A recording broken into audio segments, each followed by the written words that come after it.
Hello friends, study with मैंग के current affair session में आपका स्वागत है। ये current affair SSC, banking, railway, state PCS, CDS, CAPF, NDA और अदर कॉम्पिटिटिव एग्जाम आदि में सहायक होंगे। आज की डेट है 29 अक्टूबर 2020। तो चलिए आज का करंट अफेयर शुरू करते हैं। आज का पहला प्रश्न है, हाल ही में परमाणु अस्त्रों के इस्तेमाल से होने वाले विनाशकारी मानवीय परिणामों की ओर ध्यान आकृष्ट करने के लिए कौन सा देश परमाणु हथियारों के निषेध संधि पर मोहर लगाने वाला 50वां देश बन गया है? Option A Guatemala, option B Honduras, option C Costa Rica, option D Nicaragua. देखिए, संयुक्त राष्ट्र महासचिव एंटोनियो गुटेरेस ने परमाणु हथियारों के निषेध पर संधि को लागू किए जाने से जुड़ी शर्तों के पूरा होने के बाद इस संधि पर मोहर लगाने वाले देशों की सराहना की है। होंडुरास इस संधि पर मोहर लगाने वाला 50वां देश बन गया है, जिसके बाद 22 जनवरी 2021 से इसके लागू होने का रास्ता स्पष्ट हो गया है। जुलाई 2017 में न्यूयॉर्क में संयुक्त राष्ट्र महासभा में बैठक के दौरान 122 देशों ने इस संबंध में एक समझौते पर समर्थन किया था। ठीक है, ध्यान रखिएगा, 122 देशों ने समर्थन किया था। ठीक है, 2017 जुलाई का। ठीक है, ये भी लिख लीजिएगा, न्यूयॉर्क में हुआ था। न्यूयॉर्क। ओके। परमाणु हथियारों के निषेध पर संधि में घोषणा की गई है कि इस पर मोहर लगाने वाले देश कभी भी किसी भी परिस्थिति में परमाणु हथियारों या अन्य प्रकार के परमाणु विस्फोटकों का विकास, परीक्षण, उत्पादन नहीं करेंगे और न ही उन्हें किसी अन्य तरह से हासिल करने या भंडारण की कोशिश में शामिल होंगे। यूएन प्रमुख ने इस संधि की मदद से पूर्ण उन्मूलन की दिशा में प्रगति के लिए भूमिका निभाने के लिए तैयार हैं। बताया गया है कि पिछले 2 दशकों में परमाणु निरस्त्रीकरण की दिशा में यह संधि पहला बहुपक्षीय व कानूनी रूप से बाध्यकारी औजार है। तो इसका सही आंसर होगा ऑप्शन बी होंडुरास। चलिए नेक्स्ट क्वेश्चन पे चलते हैं। हाल ही में अमेरिकी राष्ट्रपति डोनाल्ड ट्रंप की मध्यस्थता से कौन से देश और इजराइल के बीच रिश्ते सामान्य करने की दिशा में ऐतिहासिक समझौता हुआ है? Option A Sudan, option B Bahrain, option C मिस्र, ऑप्शन डी जॉर्डन। देखिए, इजराइल और अरब देशों के बीच हो रहे समझौतों में अब सूडान का भी नाम शामिल हो गया है। अमेरिकी राष्ट्रपति डोनाल्ड ट्रंप की मध्यस्थता के बाद सूडान और इजराइल के बीच रिश्ते सामान्य करने की दिशा में एक ऐतिहासिक समझौता हुआ है। उल्लेखनीय है कि इस वर्ष अमेरिका की मध्यस्थता में इजराइल और अरब देशों के बीच कई सारे समझौते हुए हैं, जो अरब क्षेत्र में शांति और सुरक्षा को बढ़ावा देगी। सूडान इससे पहले जो है यूएई, आपको पता होगा यूएई है। उसके बाद आपका बहरीन है। बहरीन ने भी अपने संबंधों को बेहतर करने के उद्देश्य से शांति समझौते पर हस्ताक्षर किए हैं। इससे पहले 2 अरब देश मिस्र और जॉर्डन ने आधिकारिक तौर पर इजराइल को मान्यता दी थी।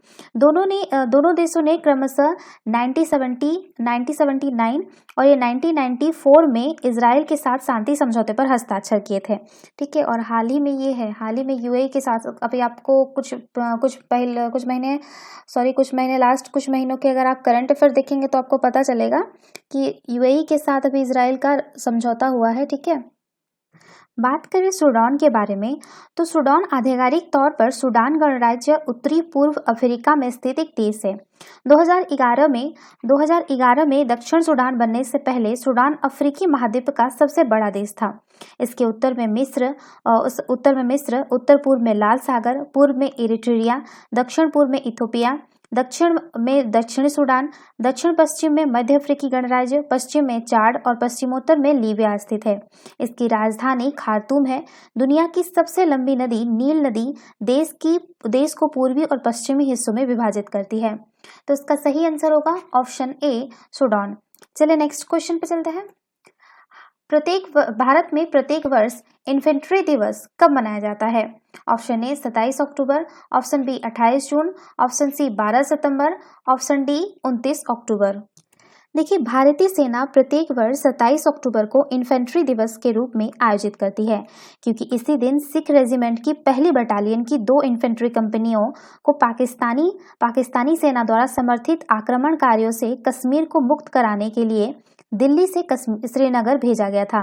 इस कार्रवाई का आदेश तत्कालीन प्रधानमंत्री जवाहरलाल नेहरू द्वारा तब दिया गया था जब जम्मू कश्मीर रियासत के तत्कालीन महाराजा हरि सिंह ने जम्मू कश्मीर को भारत में शामिल करने के लिए इंस्ट्रूमेंट ऑफ एक्सेशन यानी विलय पत्र पर हस्ताक्षर कर लिए थे।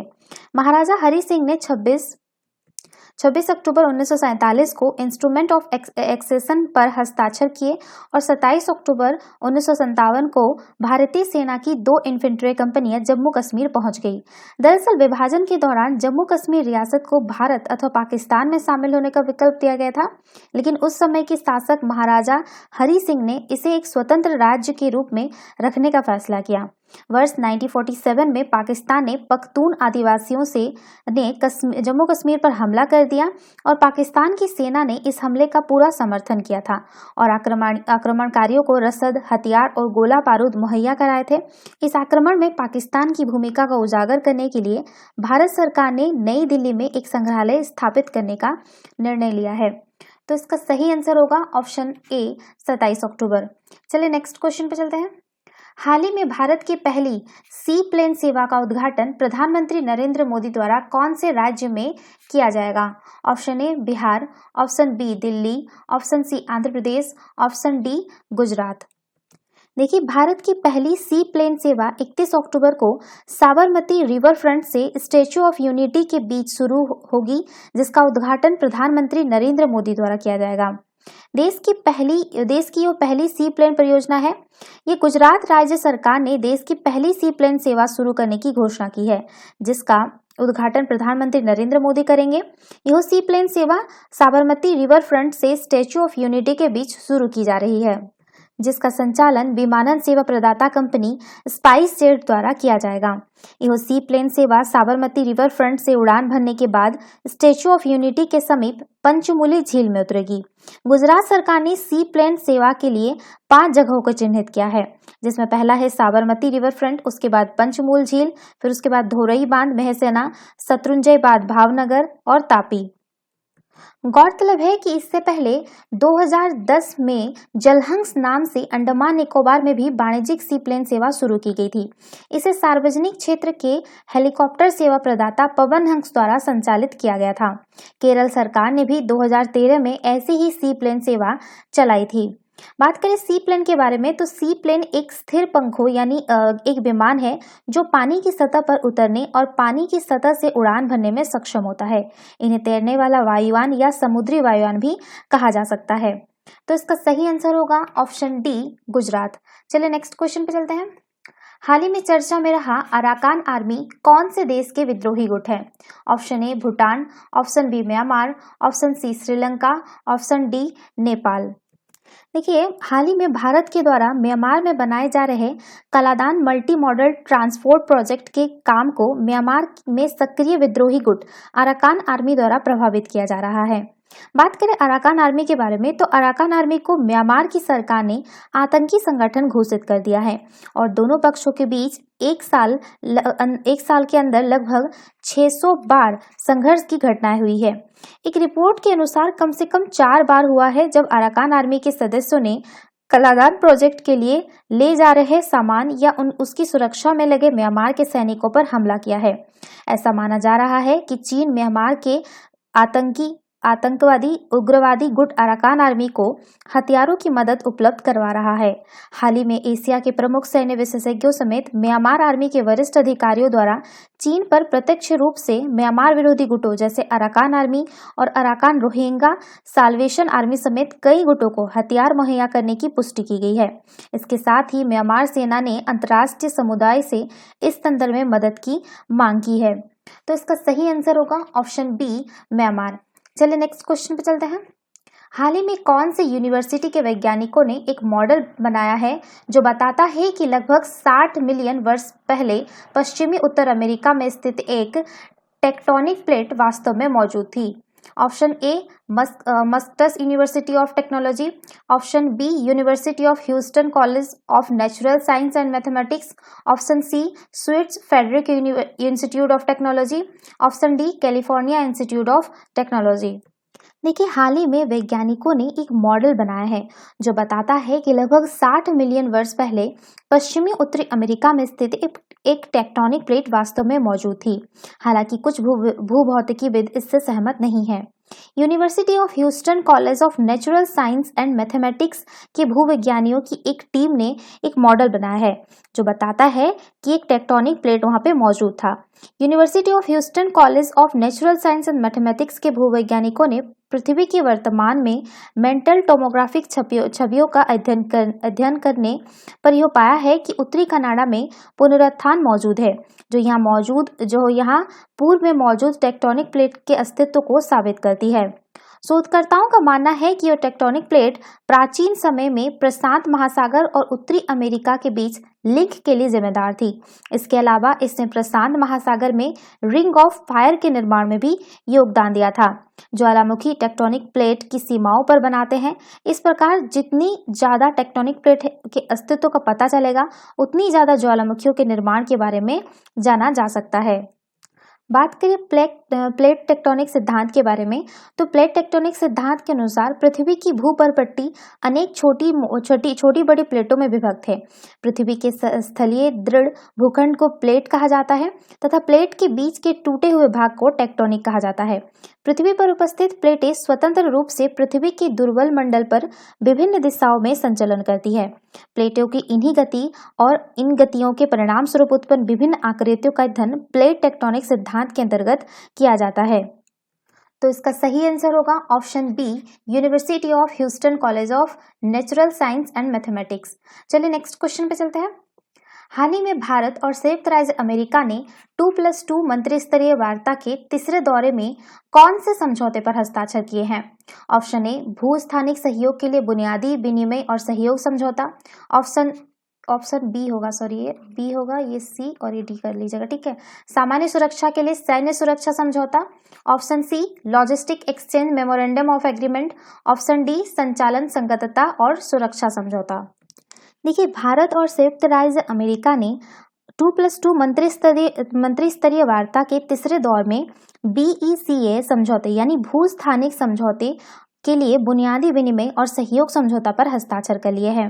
2+2 वार्ता एक ऐसी मंत्री स्तरीय वार्ता है जो दो देशों के दो मंत्रालयों के बीच होती है। भारत इस तरह की वार्ताएं जापान, ऑस्ट्रेलिया और यूएसए के साथ आयोजित करता है। भारत और यूएसए के बीच 2+2 वार्ता दोनों देशों के मध्य एक उच्चतम स्तर का संस्थागत तंत्र है जो भारत और यूएसए के बीच सुरक्षा, रक्षा और रणनीतिक भागीदारी के लिए मंच प्रदान करता है। इससे दोनों देशों के रक्षा और विदेश मंत्रालय के प्रमुख भाग लेते हैं। भारत और अमेरिका के बीच यह तीसरी 2+2 वार्ता है। इससे पहले वार्ता के पहले संस्करण का आयोजन, लिख देते हैं यहाँ पे, सितंबर 2018 में दिल्ली में हुआ था, ठीक है, सितंबर 2018। और एक दूसरा आपका हुआ था दिसंबर 2019 में वाशिंगटन में हुआ था, ठीक है, ये लिख लीजिएगा, वाशिंगटन, ठीक है, वाशिंगटन लिख लीजिएगा, ठीक है। बात करें भू-स्थानिक सहयोग के लिए बुनियादी विनिमय और सहयोग समझौते के बारे में, तो यह समझौता भारत और यूएसए को महत्वपूर्ण सैन्य सूचनाओं जैसा कि उन्नत उपग्रह और स्थलाकृतिक डाटा का आदान प्रदान करने की अनुमति देगा। इन सैन्य सूचनाओं में नक्शे, समुद्री और वैमानिकी चार्ट के अलावा भूभौतिकीय, भूचुंबकीय और गुरुत्वाकर्षण डाटा भी शामिल है। यहाँ पे कुछ और ऑप्शन दिए हुए हैं जो 3, ये देखिए, सामान्य सुरक्षा के लिए सैन्य समझौता, ये भी यूएसए के साथ ही हुआ था जो कि 2002 में संपन्न हुआ था यूएसए के साथ, ठीक है। और एक आपका है logistic exchange memorandum of agreement, ये आपका यूएसए के साथ, ये भी यूएसए के साथ हुआ था, 2016 में हुआ था ये भी समझौता। और आपका संचार संगतता और सुरक्षा समझौता, ये आपका 2018 में हुआ था यूएसए के साथ ही, ठीक है, ध्यान रखिएगा। तो इसका सही आंसर होगा ऑप्शन ए, भू-स्थानिक सहयोग के लिए बुनियादी विनिमय और सहयोग समझौता। चलिए नेक्स्ट क्वेश्चन पे चलते हैं। हाल ही में भारत सरकार के गृह मंत्रालय ने 18 व्यक्तियों को गैर कानूनी अधिनियम रोकथाम अधिनियम 1967 2019 में जिसको संशोधित किया गया था के तहत आतंकवादी घोषित कर उनका नाम उक्त अधिनियम की कौन सी अनुसूची में शामिल करने का फैसला किया है? ऑप्शन ए 8वीं अनुसूची, ऑप्शन बी 9वीं अनुसूची, ऑप्शन सी 5वीं अनुसूची, ऑप्शन डी 4थी अनुसूची।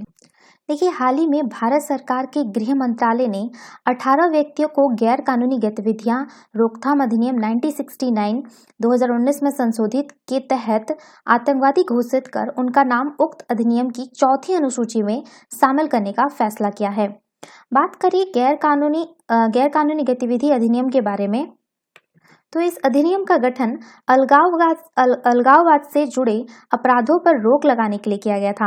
आतंकवाद और नक्सलवाद की बढ़ती समस्या से निपटने के लिए 2004 में इसको शॉर्टकट में हम लोग जो यूएपीए बोलते, ठीक है, यूएपीए के में आतंक विरोधी कानून को शामिल किया गया था।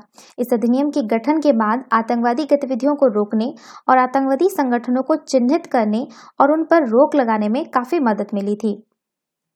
2019 में संसद द्वारा पारित संशोधित कानून के तहत कोई भी व्यक्ति जो आतंकी गतिविधि से लिप्त हो या इसके लिए लोगों को उकसाए या बढ़ावा दे, उसे आतंकी घोषित किया जा सकता है।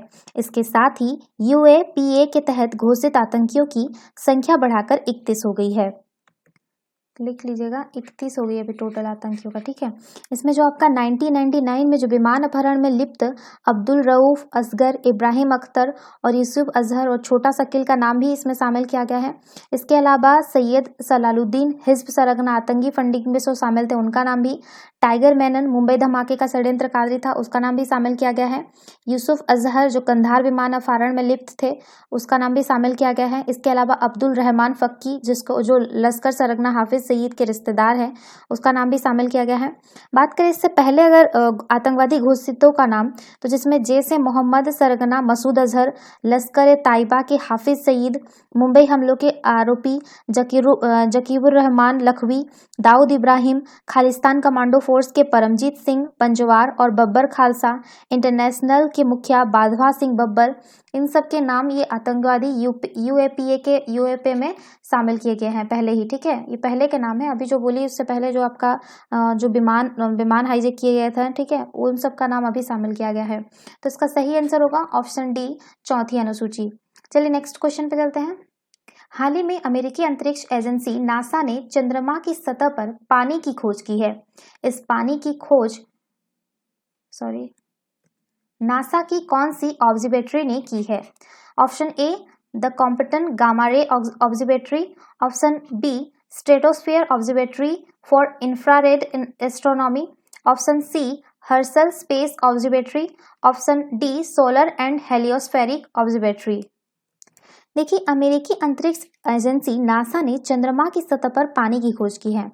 चंद्रमा की सतह पर यह पानी सूरज की किरणें प्राप्त करने वाले क्षेत्र पर खोजा गया है।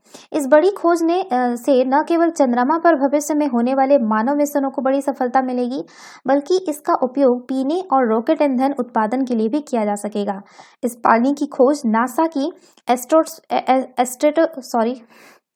Stratosphere observatory for infrared astronomy यानी सोफिया ने की है। सोफिया ने चंद्रमा के दक्षिणी गोलार्ध में स्थित पृथ्वी से दिखाई देने वाले सबसे बड़े गड्ढों में से एक क्लेविसियम क्रेटर से पानी की अणुओं यानी H2O का पता लगाया है। पहले के अध्ययनों में चंद्रमा की सतह पर हाइड्रोजन के कुछ रूप का पता चला था, लेकिन पानी और इसके करीबी हाइड्रोक्सिन यानी OH की खोज नहीं हो सकती थी।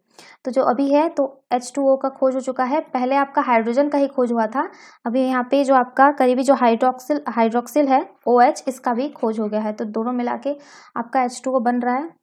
तो इसका सही आंसर होगा ऑप्शन बी। चलिए नेक्स्ट क्वेश्चन पे चलते हैं।